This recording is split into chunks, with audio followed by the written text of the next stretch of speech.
ఇప్పుడు మనుషుల కంటే కూడా జంతువులకు ఒక ఎటర్నల్ ఎనర్జీని చూసే ఒక విజిబిలిటీ ఉంది అని అంటుంటారు. అట్ ద సేమ్ టైం మనం చనిపోయినప్పుడు ఏవైతే కార్యాలు చేస్తుంటామో అప్పుడు జంతువు వచ్చి దాన్ని ముట్టాలి, ఎస్పెషల్లీ కాకి దానికి ఎక్కువ ప్రిఫరెన్స్ ఇస్తూ ఉంటాము.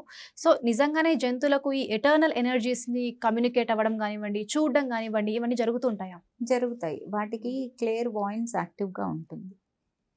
ఓకే, వాటికి ఒక క్లియర్ అనేది డెఫినెట్గా ఉంటుంది. ఎందుకంటే మనుషులు మాట్లాడగలరు, అవి మాట్లాడలేవు. సో వాటి ప్రొటెక్షన్ కోసం వాటికి ఒక క్లియర్ ఉంటుంది డెఫినెట్గా.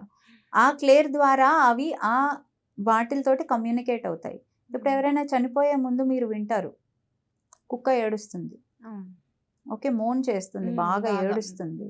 అంటే ఏంటి, దానికి ఏదో సోల్ వెళ్ళిపోతూ కనిపించింది. It is actually praying for that soul. మనిషికుందా అది? ఇట్ ఈస్ యాక్చువల్లీ దానికి వాళ్ళు ఎవరో తెలియదు, ఏమీ తెలియదు. It is actually praying for that soul. అయ్యో వెళ్ళిపోతోంది ఒక సోల్, అయ్యో అది లైఫ్లో ఏం చేసిందో ఏం చేయలేదో, కానీ ఇట్ ఈస్ గోయింగ్ అని చెప్పి may you go to light అని చెప్పి ప్రే చేస్తాయి.